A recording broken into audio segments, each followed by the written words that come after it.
El sol se derramaba sobre Polanco como oro líquido, pintando de lujo la avenida Presidente Masaryk.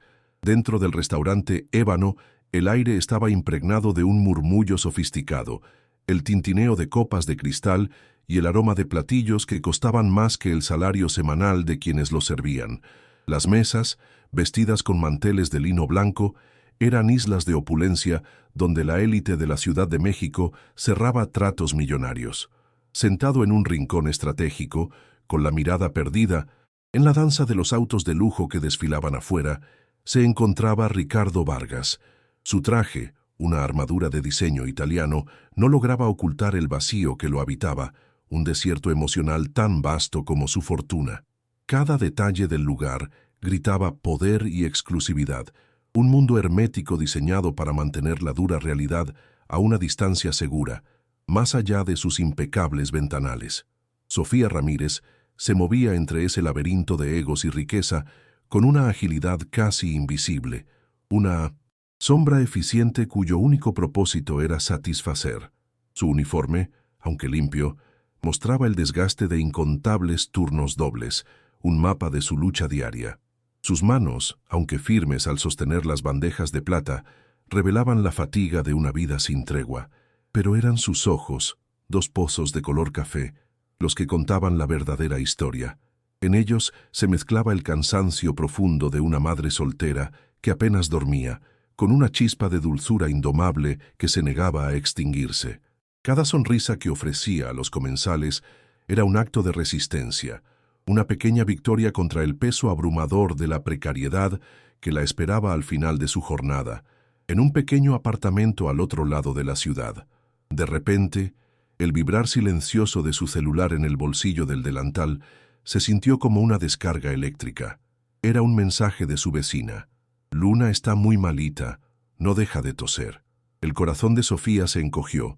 El aire del lujoso restaurante se volvió denso, irrespirable. La imagen de su pequeña de 6 años, con sus pulmones frágiles luchando por cada bocanada de aire, se superpuso a la opulencia indiferente que la rodeaba. Con las manos temblando, se acercó al gerente, un hombre de expresión agria y postura rígida. Le suplicó en un susurro, explicando la emergencia, pidiendo permiso para correr al lado de su hija.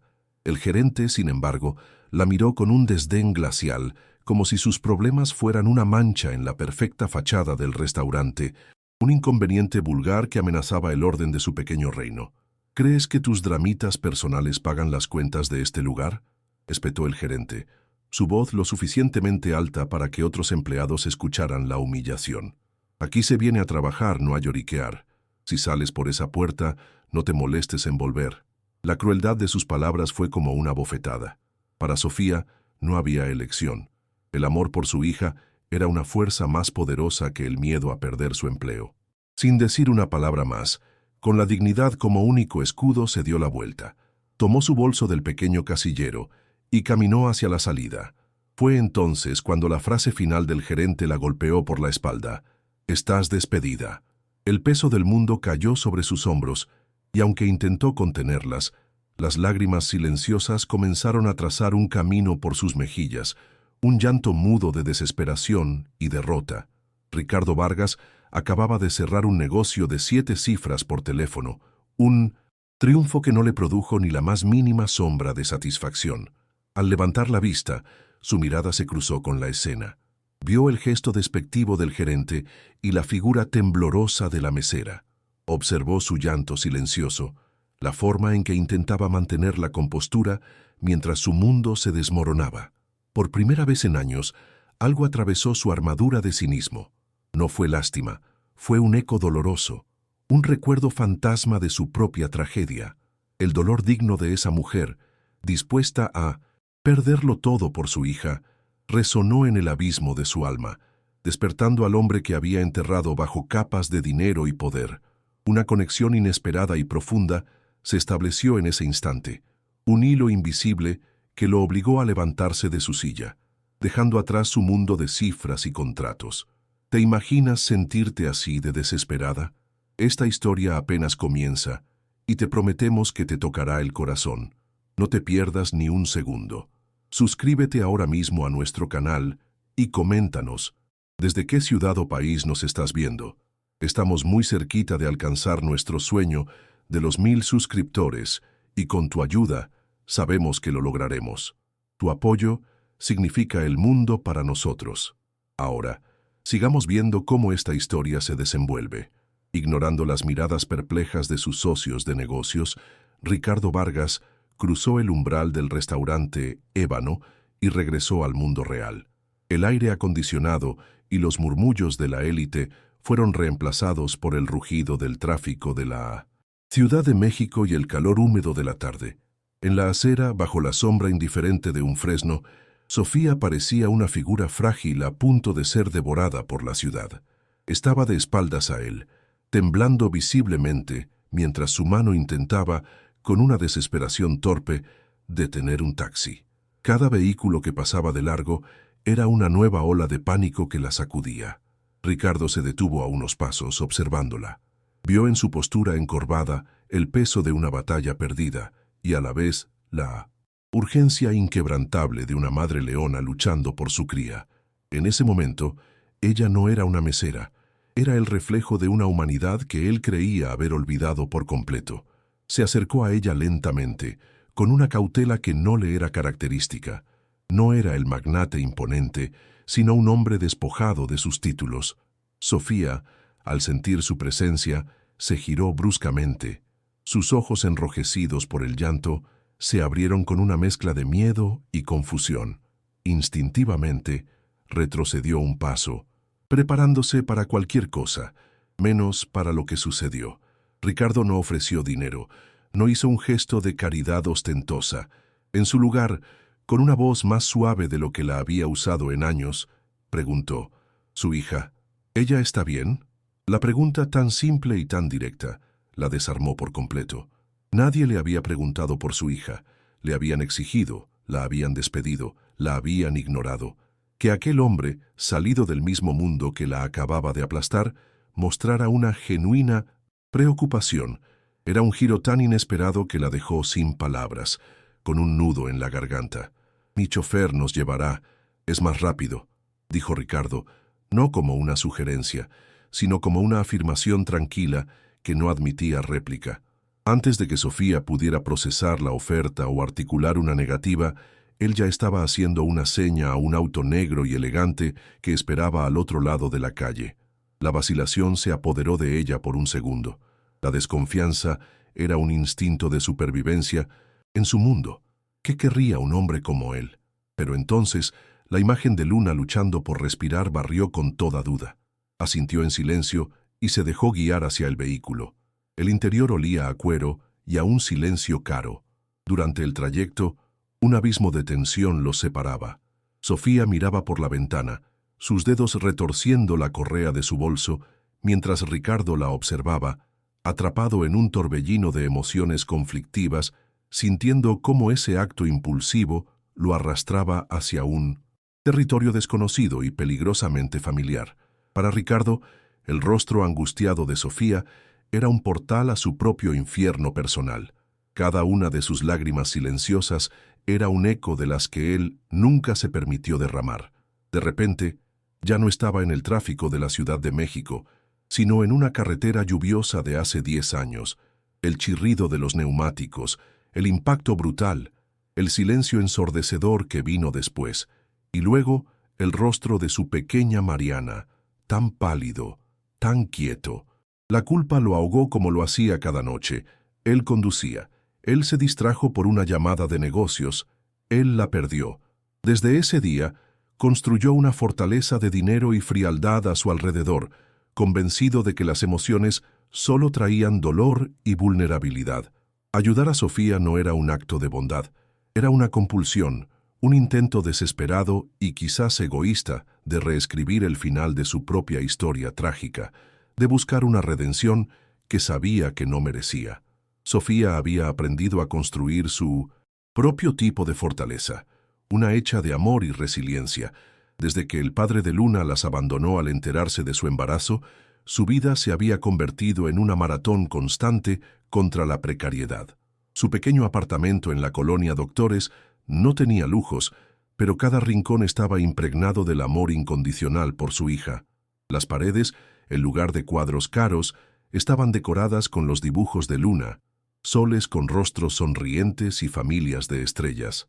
Por las noches, agotada, hasta los huesos, Sofía se sentaba en el suelo junto a la cama de su hija y le contaba cuentos de ángeles guardianes que cuidaban a las niñas valientes. Mantenía viva la esperanza con la ferocidad de quien no tiene nada más, creyendo que mientras tuviera a Luna y Luna la tuviera a ella, serían invencibles. Un pequeño universo de dos personas contra el mundo. Al llegar al hospital general, la realidad los golpeó con la fuerza de un muro de concreto.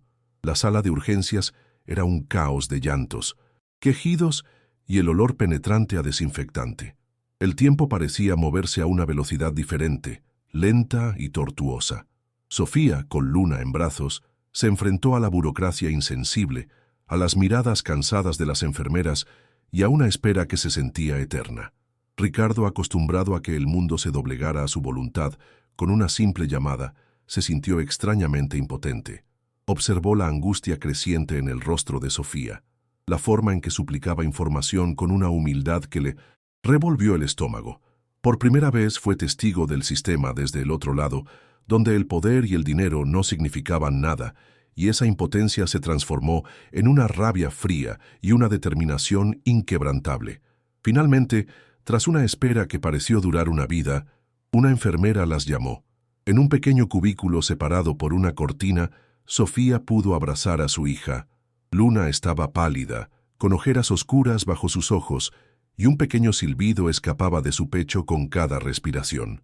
«Ya, estoy aquí, mi amor. Mami ya está aquí», le susurró Sofía, acariciando su frente sudorosa. Le habló de las estrellas que la esperaban en casa, de cómo cada una era un beso que el cielo le mandaba. Ricardo observaba la escena desde el pasillo, a través de una rendija en la cortina. La ternura de ese momento, la conexión pura y visceral entre madre e hija, fue como una daga en su corazón. Recordó los últimos días de Mariana en un hospital privado, silencioso y estéril, y cómo su propia incapacidad para conectar, para ofrecer algo más que cosas materiales, había creado un abismo entre ellos hasta el final. Un doctor de aspecto fatigado se acercó a Sofía con un semblante grave. Le explicó que la crisis de Luna era más severa de lo normal. Su asma se estaba complicando, probablemente por factores ambientales de la zona donde vivían, y necesitaba un tratamiento con especialistas y medicamentos que el hospital público simplemente no podía proporcionar de inmediato. Mencionó la posibilidad de una cirugía en el futuro y una lista de espera de meses, quizás años. Cada palabra era un martillazo en las esperanzas de Sofía. El miedo la paralizó. No se trataba solo de conseguir dinero para un inhalador, era una montaña que no tenía forma de escalar. Vio el futuro de su hija desvanecerse en la jerga médica y la cruda realidad de un sistema de salud desbordado. La desesperación que sintió en el restaurante no era nada comparada con esto. Fue entonces cuando Ricardo dio un paso al frente, rompiendo su papel de observador. Sacó su teléfono y con una voz baja pero cargada de autoridad, hizo una llamada. No escuchó lo que le decían al otro lado, simplemente dio órdenes. «Necesito al mejor neumólogo pediatra de la ciudad, en el Hospital Ángeles, ahora. Su nombre es Luna Ramírez». Colgó y se dirigió a una Sofía atónita. «Nos vamos de aquí. La van a atender en otro lugar». El cambio fue tan abrupto, tan poderoso, que Sofía apenas pudo reaccionar. Mientras seguía a ese hombre que movía el mundo con un teléfono, una mezcla de alivio y un profundo desasosiego la invadió. «Señor, yo no sé cómo voy a pagarle todo esto», balbuceó. Ricardo ni siquiera la miró. «No se preocupe por eso», dijo, pero sus palabras, en lugar de tranquilizarla, solo subrayaron la inmensa y creciente deuda que ahora tenía con ese enigmático extraño.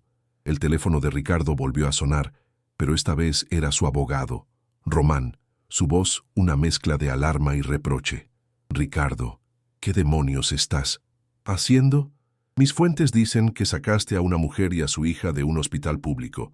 Esto es un riesgo, una demanda, un escándalo. ¿Sabes quién es ella?» Minutos después, un mensaje de texto de su exmujer, Isabela, vibró en su pantalla. ¿Ya tan rápido intentas reemplazar a nuestra hija? Algunas heridas nunca deberían tocarse, Ricardo. Déjalo por la paz. La presión del mundo exterior comenzaba a erigirse como un muro a su alrededor. Las voces de la razón, del cinismo, le advertían que se detuviera, que volviera a su fortaleza de indiferencia. Por un momento dudó. Tal vez tenían razón, tal vez solo era un tonto millonario siendo utilizado. Pero entonces miró a Sofía, que acunaba a Luna con una devoción feroz, y supo que ya era demasiado tarde para dar marcha atrás. El Hospital Ángeles se erguía como un santuario de modernidad y eficiencia, un universo paralelo al caos del hospital público. El aire aquí era filtrado, los pasillos brillaban con un lustre silencioso, y el personal se movía con una calma profesional que resultaba a la vez tranquilizadora e intimidante. Sofía se sentía como una intrusa en este mundo de privilegio. Su ropa modesta y su angustia palpable desentonaban con la serena opulencia del lugar. Cada gesto de amabilidad, cada puerta que se abría sin esfuerzo, era un recordatorio de que estaba allí gracias a la inmensa fortuna del hombre que caminaba a su lado. Se aferraba a la mano de Luna, sintiendo que la pequeña era su única ancla en este océano de lujo y tecnología médica que no le pertenecía. Ricardo, por su parte, se movía por este entorno con la naturalidad de quien lo posee todo, pero por dentro sentía el mismo desasosiego, consciente de que ni todo su dinero podía comprar la certeza. El neumólogo pediatra, una eminencia en su campo, los recibió en una oficina con vistas a la ciudad. Sus palabras, aunque amables, fueron directas y contundentes. La condición de Luna era crítica, una malformación congénita en sus bronquios, exacerbada por las crisis asmáticas, estaba restringiendo peligrosamente su capacidad para respirar. No había alternativa. La cirugía era la única opción y debía realizarse de inmediato. El médico describió el procedimiento, una intervención delicada y de alto riesgo que implicaba reconstruir las vías respiratorias de la pequeña. Para Sofía, la jerga médica se disolvió en un zumbido de terror. Solo una frase resonaba en su mente como una sentencia: alto riesgo. El mundo que había logrado mantener a flote, con tanto esfuerzo, amenazaba ahora con hundirse en las profundidades de lo desconocido y lo incontrolable. La noticia fue la gota que derramó el vaso de su resistencia. Mientras Ricardo se quedaba discutiendo los detalles con el médico, Sofía se excusó y caminó como autómata por los pasillos laberínticos hasta que encontró una pequeña sala de espera vacía. Allí, la fortaleza que había mantenido durante años se hizo añicos, se derrumbó en una silla, y el llanto que brotó de ella ya no fue silencioso ni digno. Fue un sollozo desgarrador, un lamento animal que venía de lo más profundo de su ser, cargado de todo el miedo, la impotencia y la soledad que había acumulado. Lloraba por la fragilidad de su hija, por su propia incapacidad para protegerla, por la injusticia de un mundo que le exigía tanto y le daba tan poco. Era el sonido de un corazón de madre rompiéndose en 1000 pedazos. Ricardo la encontró allí, guiado por el eco de su dolor. Se detuvo en el umbral, observando cómo todo, su cuerpo se sacudía con cada espasmo de llanto. Su primer instinto, el del viejo Ricardo, fue ofrecer una solución, decir algo práctico, intentar arreglarlo. Pero el hombre que estaba emergiendo de las ruinas de su pasado supo que las palabras eran inútiles. Se acercó en silencio y se sentó en la silla de al lado sin tocarla, sin invadir su espacio. Simplemente se quedó allí, un testigo mudo de su agonía, ofreciéndole el extraño consuelo de una presencia que no juzgaba, que no exigía nada, que simplemente compartía el peso del momento. Su silencio era un acto de respeto profundo por la magnitud de su dolor, un reconocimiento de que hay heridas que no se pueden curar con un cheque. «Es mi culpa», susurró Sofía entre sollozos, su voz rota por la angustia. «Todo esto es mi culpa». Levantó la vista hacia él, sus ojos suplicando algún tipo de absolución que él no podía dar. Por no poder darle más, por no tener dinero para un apartamento en un lugar mejor, donde el aire no esté tan sucio, por trabajar tanto que no me di cuenta de lo grave que estaba. Soy una mala madre, señor. Le he fallado. Cada palabra era una autoflagelación, la manifestación de la culpa que atormenta a cada padre que se siente impotente ante el sufrimiento de su hijo. Ella había luchado con todas sus fuerzas, pero en ese momento sentía que su lucha no había sido suficiente, que su amor no había bastado para construir un escudo lo suficientemente fuerte alrededor de su pequeña. Las palabras de Sofía golpearon a Ricardo con la fuerza de un recuerdo físico. «Soy una mala madre». La frase se clavó en su pecho, idéntica a la que él se repetía cada noche en la soledad de su penthouse. «Fui un mal padre». La culpa de ella, tan pura y tan inmerecida, magnificaba la suya, tan real y tan merecida. Vio su propio fracaso reflejado en el espejo de su dolor. Él, que sí tenía el dinero para la mejor casa y el aire más limpio, tampoco había estado allí para su hija. Había fallado en lo fundamental, en lo único que de verdad importaba. Tuvo que apretar los puños y clavar las uñas en sus palmas para contener la ola de su propio sufrimiento que amenazaba con ahogarlo, para no derrumbarse junto a ella y confesar su propia miseria. Mientras ellos compartían ese frágil momento de vulnerabilidad, el mundo exterior seguía girando, cruel e indiferente.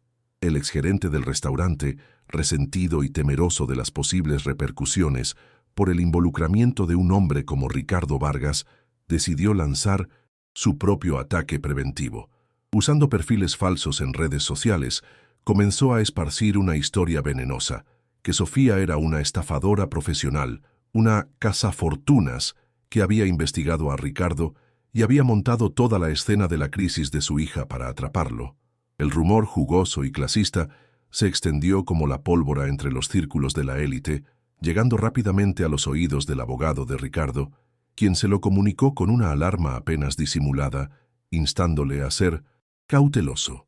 Ricardo escuchó las palabras de su abogado por teléfono, su rostro transformándose en una máscara de furia helada. La bajeza del ataque, la crueldad de usar la enfermedad de una niña para manchar la reputación de su madre, no despertó en él ni una sombra de duda. Al contrario, encendió un fuego protector que no había sentido en una década. La idea de que alguien pudiera herir a Sofía de esa manera, después de todo lo que estaba sufriendo, le pareció monstruosa. «Román», dijo con una voz peligrosamente calmada, «quiero que encuentres a ese hombre. Usa a todo el equipo. Haz que se arrepienta no solo de haber nacido, sino de haber aprendido a escribir.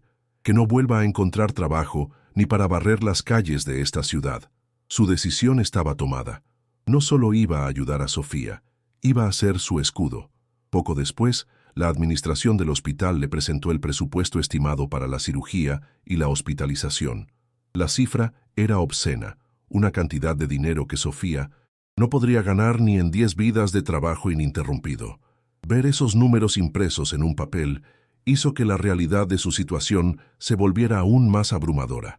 Ricardo firmó la autorización de pago sin siquiera pestañear, como si estuviera comprando un café. Este gesto, aunque necesario, volvió a levantar un muro invisible entre ellos. Sofía sintió una oleada de gratitud tan inmensa que era casi dolorosa, pero también el peso aplastante de una deuda que iba más allá de lo monetario. Se sentía atrapada, suspendida entre la esperanza por la vida de su hija y la sensación de haber perdido el control total de la suya. Los días que precedieron a la cirugía se convirtieron en una larga y angustiosa vigilia. El tiempo se estiró, medido por el pitido rítmico de los monitores y las rondas de las enfermeras. Crearon una extraña rutina en la asepsia del hospital. Ricardo llegaba temprano cada mañana, trayendo un café que Sofía apenas probaba. Se sentaban durante horas en silencio en la habitación de Luna, observándola dormir. A veces compartían una comida sin sabor en la cafetería, hablando de cosas triviales para evitar el tema que les oprimía el pecho. En esos días, las barreras entre ellos comenzaron a desdibujarse lentamente. Él ya no era el magnate y ella la mesera. Eran dos personas unidas por una misma y frágil esperanza, dos guardianes velando por el sueño de una niña. Llegó la noche anterior a la cirugía. La tensión en la habitación era tan densa que se podía cortar con un cuchillo. Luna, consciente de que algo importante iba a suceder, estaba asustada. «¿Me va a doler, mami?», preguntó con su vocecita temblorosa. Sofía, tragándose sus propias lágrimas, la abrazó y le sonrió con una valentía que no sentía. No, mi amor. Los doctores son como magos buenos y van a arreglar tus pulmoncitos para que puedas correr y jugar sin cansarte nunca más. Y yo voy a estar aquí, esperándote, con el cuento de la princesa Estrella. Le habló en susurros, pintándole un futuro brillante y lleno de aire, hasta que los párpados de la pequeña finalmente se cerraron, vencidos por el miedo y el cansancio. Ricardo había permanecido fuera de la habitación durante ese íntimo momento, observando la escena a través del cristal de la puerta.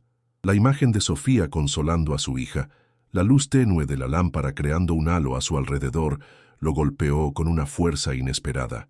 Se sintió como un fantasma, un espectador mirando un mundo de amor puro y tangible, un mundo que él había conocido una vez y que había perdido para siempre por su propia negligencia. Vio en el amor de Sofía todo lo que él no supo dar, toda la ternura y la presencia que el dinero no podía comprar. Sintió una punzada de envidia, seguida de una profunda y amarga soledad que lo dejó sin aliento. Cuando Sofía finalmente se aseguró de que Luna estaba profundamente dormida, salió de la habitación, su rostro un mapa de agotamiento emocional y físico. Se sobresaltó al encontrar a Ricardo todavía, allí apoyado en la pared del pasillo, como un centinela silencioso.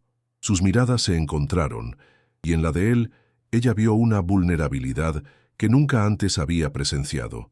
No intercambiaron palabras. Simplemente, como si fuera lo más natural del mundo, comenzaron a caminar juntos por el pasillo silencioso y desierto. Sus pasos resonaban suavemente en el suelo pulido, dirigiéndose sin un destino claro, hasta que se detuvieron frente a la pequeña y modesta capilla del hospital, un refugio de Minmonesis. Silencio en medio de la tormenta de ansiedad. Entraron en la capilla.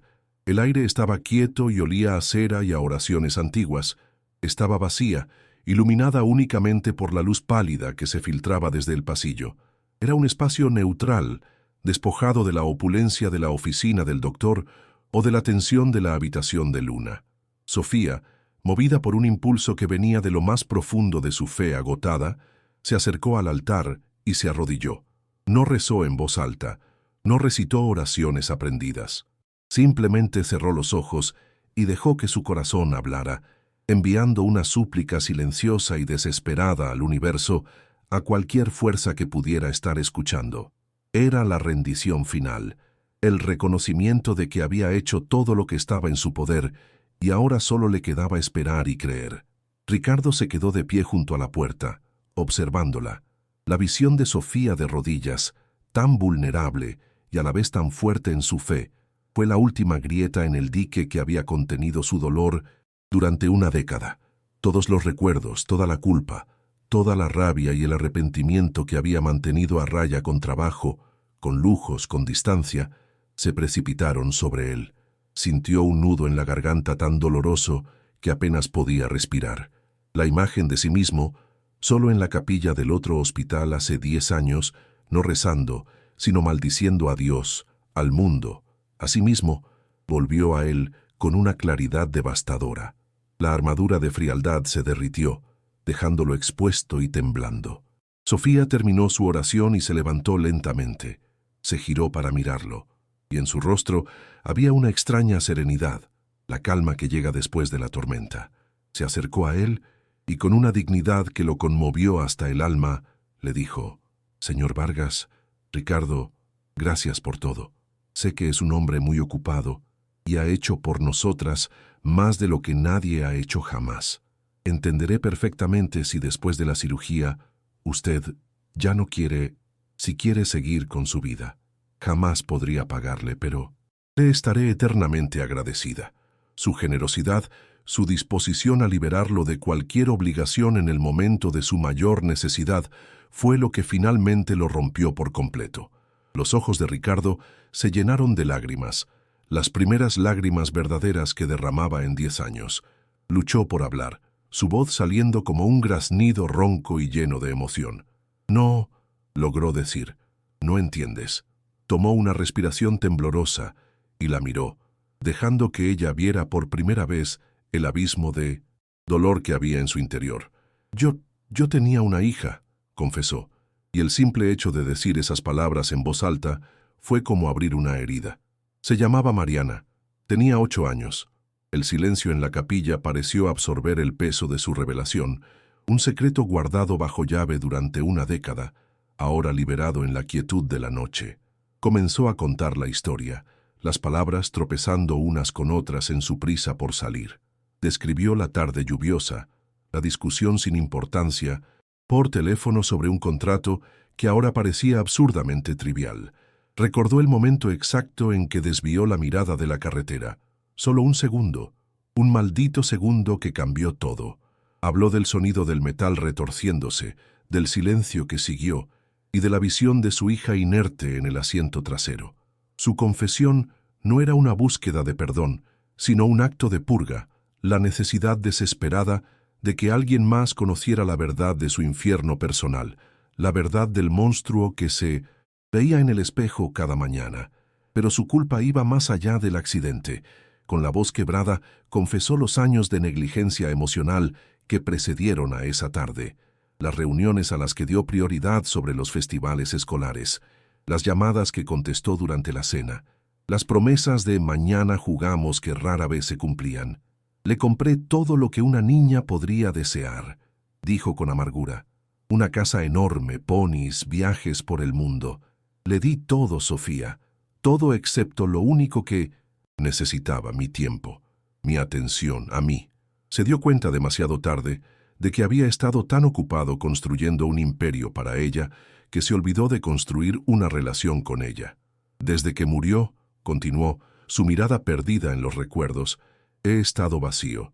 El dinero se convirtió en mi única compañía, mi única herramienta.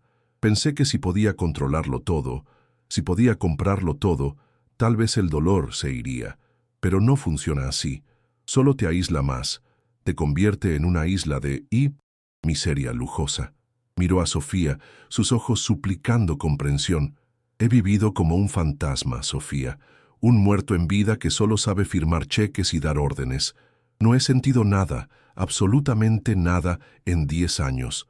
Solo este vacío helado que no se va nunca. Y entonces te vi a ti, en ese restaurante. Vi la forma en que el mundo te golpeaba y tú te negabas a caer.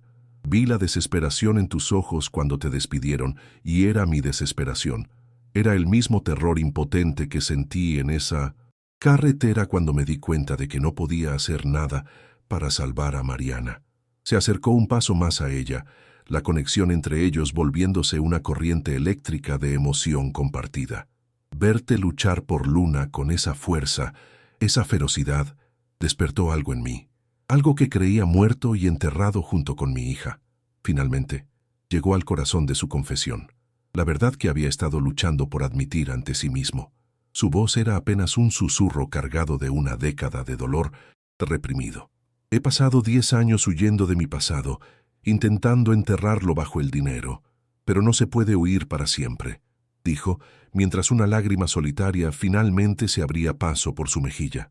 Yo no pude salvar a mi hija, Sofía. Fracasé en lo más importante, pero quizá al ayudar a la tuya, pueda empezar a salvarme a mí mismo. Quizá pueda encontrar una forma de perdonarme. No era un acto de caridad, era una necesidad mutua, una simbiosis de 2 almas rotas. Sofía lo escuchó sin interrumpir, absorbiendo cada palabra de su dolorosa confesión. Cuando terminó, en la sala no había juicio ni lástima, solo una profunda y resonante empatía. Vio más allá del millonario, más allá del hombre poderoso, y vio a un padre destrozado, atrapado en una jaula de culpa. Lentamente, extendió su mano y tomó la de él. Su contacto fue suave pero firme, un ancla en su tormenta. Usted no está solo en su dolor, Ricardo, dijo con una voz suave y llena de una compasión que lo envolvió. El uso de su nombre de pila sin el Señor borró la última barrera entre ellos, sellando un pacto de humanidad compartida. Se quedaron así, en silencio, mientras las primeras luces del amanecer comenzaban a pintar de colores los vitrales de la capilla. No necesitaban más palabras. En ese silencio compartieron su dolor, su miedo y una incipiente esperanza.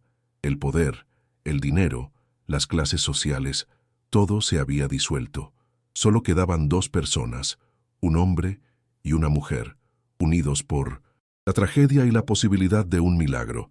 Él ya no era un salvador y ella no era una víctima. Eran compañeros, dos almas encontrando un inesperado refugio la una en la otra en la noche más oscura de sus vidas. El hombre que entró en esa capilla ya no existía.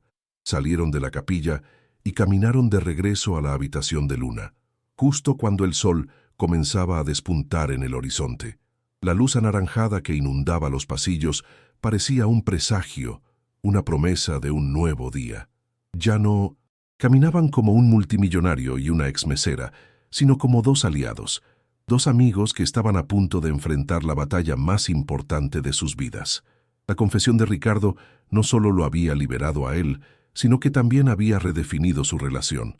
Ahora, su ayuda a Sofía y Luna ya no provenía de la culpa o de un deseo de redención egoísta, sino de un lugar de genuina conexión humana y afecto. El día de la cirugía llegó.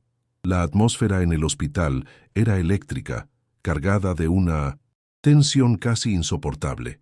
Sofía, que no había dormido en toda la noche, era un manojo de nervios. Sus manos estaban heladas y no podía dejar de caminar de un lado a otro. Ricardo permaneció a su lado, una presencia sólida y tranquilizadora.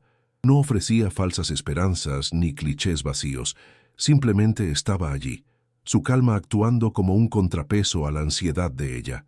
Cuando los camilleros vinieron a buscar a Luna y Sofía sintió que sus piernas iban a ceder, fue la mano de Ricardo en su hombro la que la mantuvo en pie. Las siguientes horas fueron las más largas y tortuosas de sus vidas. Se sentaron en la sala de espera, un espacio diseñado para ser tranquilizador, pero que solo magnificaba la ansiedad. El reloj en la pared parecía burlarse de ellos, sus manecillas moviéndose con una lentitud exasperante. No hablaron mucho. No había nada que decir. Cada uno estaba perdido en sus propios pensamientos, miedos y oraciones. De vez en cuando, sus miradas se cruzaban, y en ese instante compartían todo el terror y la esperanza que las palabras no podían expresar. Cuando Sofía comenzó a temblar incontrolablemente, Ricardo tomó su mano entre las suyas, y su calor fue un pequeño faro en la oscuridad de la espera. Finalmente, una figura con bata quirúrgica apareció al final del pasillo. Era el cirujano. Caminaba hacia ellos con un paso deliberado, su rostro cubierto por la mascarilla, sus ojos imposibles de leer. Cada segundo que tardaba en llegar era una eternidad. El corazón de Sofía latía con tanta fuerza que sentía que se le saldría del pecho. Se pusieron de pie al unísono, preparándose para el veredicto que cambiaría sus vidas para siempre. El cirujano se detuvo frente a ellos, se quitó la mascarilla y tras un momento que pareció durar un siglo, una sonrisa cansada pero genuina iluminó su rostro. La operación fue un completo éxito, anunció. Luna es una niña muy fuerte. Un sollozo de puro alivio se escapó de la garganta de Sofía. La tensión acumulada durante días se liberó en una ola abrumadora de emoción. Sus rodillas finalmente cedieron, pero antes de que pudiera caer, Ricardo la atrapó en sus brazos. Ella se aferró a él, llorando incontrolablemente contra su pecho, no con dolor, sino con una alegría y una gratitud tan intensas que eran casi insoportables. Ricardo la sostuvo con fuerza, una de sus manos acariciando su cabello, sintiendo cómo el alivio también lo inundaba a él. En ese abrazo, en la vulnerabilidad compartida de ese momento, catártico, se consolidó un vínculo que ninguno de los dos había esperado, un lazo forjado en el fuego de la desesperación y sellado con la promesa de un nuevo comienzo. Más tarde, cuando Luna ya estaba instalada en la sala de recuperación, Ricardo pidió permiso para verla. Entró en la habitación en silencio. La pequeña dormía plácidamente, su pecho subiendo y bajando con una regularidad suave y sin esfuerzo que Ricardo nunca le había visto. El silbido había desaparecido. Su rostro, aunque pálido, estaba sereno. Se acercó a la cama y la observó. Por primera vez, al mirar a una niña en una cama de hospital, no vio al fantasma de Mariana. No sintió la punzada de la culpa. Vio a Luna. Vio un futuro. Vio una segunda oportunidad, no para reemplazar lo que había perdido, sino para construir algo nuevo. El hombre que había entrado a ese restaurante días atrás, vacío y cínico, había muerto, y en su lugar había nacido alguien nuevo. ¿Te está gustando esta historia? Deja un like y suscríbete al canal. Muchas personas no dejan el like y eso nos entristece mucho. Contamos con su ayuda. Ahora continuamos con el vídeo. Semanas después, el sol de la mañana parecía brillar de una forma distinta, más cálida y esperanzadora. Era el día en que Luna finalmente dejaría el hospital. Salió corriendo por las puertas automáticas, no caminando, sino con la energía incontenible de una niña a la que le habían devuelto el aliento. Su risa resonaba en el estacionamiento, un sonido cristalino que era la más dulce de las victorias. Ricardo las esperaba junto a su auto, pero esta vez no había tensión en el aire, solo una cómoda familiaridad. Sofía, observando a su hija correr sin esfuerzo, sintió que las lágrimas volvían a sus ojos, pero esta vez eran de pura gratitud. Subieron al coche y en lugar de tomar el camino hacia su antiguo y sombrío barrio, Ricardo condujo hacia una colonia arbolada y tranquila. Se detuvo frente a un edificio moderno y luminoso y le entregó un juego de llaves a Sofía. «Bienvenidas a casa», dijo con una simpleza que desmentía la magnitud del gesto. El apartamento era un sueño hecho realidad.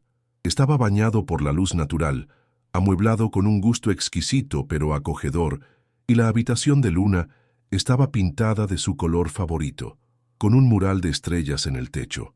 Sofía caminó por las estancias en un estado de shock y asombro, tocando los muebles, abriendo el refrigerador lleno de comida, incapaz de procesar que ese lugar seguro y hermoso era ahora su hogar.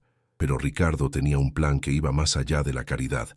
Sentados en el nuevo sofá, le explicó que había creado un fideicomiso para garantizar la educación de Luna hasta la universidad y cubrir cualquier necesidad médica futura, y para ella le ofreció un puesto de coordinadora en el área de proyectos sociales de su empresa, un trabajo digno, con un horario flexible y un sueldo que le daría la independencia y la estabilidad que nunca había tenido. «No quiero que dependas de mí, Sofía», le dijo con seriedad. «Quiero que tengas las herramientas para construir tu propio futuro». Los meses que siguieron fueron testigos de una transformación silenciosa y profunda. La relación entre los tres floreció, nutriéndose de los pequeños momentos de la vida cotidiana. Ricardo descubrió la alegría perdida en actos tan simples como empujar a Luna en un columpio en el Parque México, sus carcajadas siendo la mejor música que había escuchado en años. Pasaban los domingos en el suelo del apartamento, armando rompecabezas gigantes o viendo películas de princesas. Poco a poco, Ricardo dejó de ser el señor Vargas para convertirse simplemente en Ricardo, una figura paterna para Luna y un compañero incondicional para Sofía. Él le enseñaba a ella sobre el mundo de los negocios y ella le enseñaba a él a encontrar la felicidad en un helado compartido. Estaban, sin planearlo y sin ponerle nombre, construyendo una familia sobre los cimientos de sus pasados rotos. 2 años más tarde, en un elegante salón lleno de periodistas y filántropos, Ricardo, Sofía y una Luna radiante de salud inauguraban oficialmente la Fundación Luna. Sofía, ahora una ejecutiva segura y elocuente, se dirigió a la audiencia con una voz firme, contando su historia no como una tragedia, sino como un testimonio de esperanza. Ricardo tomó la palabra después, y el hombre que habló no era el magnate frío y calculador, sino un líder con un propósito renovado. Anunció que la fundación se dedicaría a ofrecer apoyo integral, médico, legal y habitacional, a madres solteras en situaciones de emergencia, para que ninguna mujer tuviera que volver a enfrentar la elección imposible entre el sustento de su familia y la salud de un hijo. Su dolor personal, canalizado a través de la empatía, se había convertido en un legado de cambio para miles de personas. La escena final tiene lugar 1 año después. Ricardo entra en el restaurante Ébano, el mismo lugar donde todo comenzó. El ambiente sigue siendo el mismo, una burbuja de lujo y poder, pero él ya no pertenece a ese mundo de la misma manera. Camina hacia una mesa donde Sofía y Luna lo esperan con sonrisas radiantes para un almuerzo de celebración. Mientras se sienta, su mirada se cruza con la de una nueva mesera, una chica joven con una expresión nerviosa que le recuerda dolorosamente a la Sofía que conoció. El viejo Ricardo la habría ignorado. El nuevo Ricardo la mira directamente a los ojos, le ofrece una sonrisa cálida y genuina y le dice: «Gracias, que tenga un buen día». En ese simple acto de reconocimiento y bondad se revela toda su transformación. Había descubierto que la verdadera riqueza no se cuenta en acciones o propiedades, sino en los puentes que construimos hacia los demás. ¿Crees que es posible perdonar los errores del pasado para construir una familia mejor? Deja un like si crees que el amor verdadero siempre encuentra el camino. Suscríbete para más historias donde la bondad triunfa. Comenta: la familia es todo. Si tú también crees en las segundas oportunidades,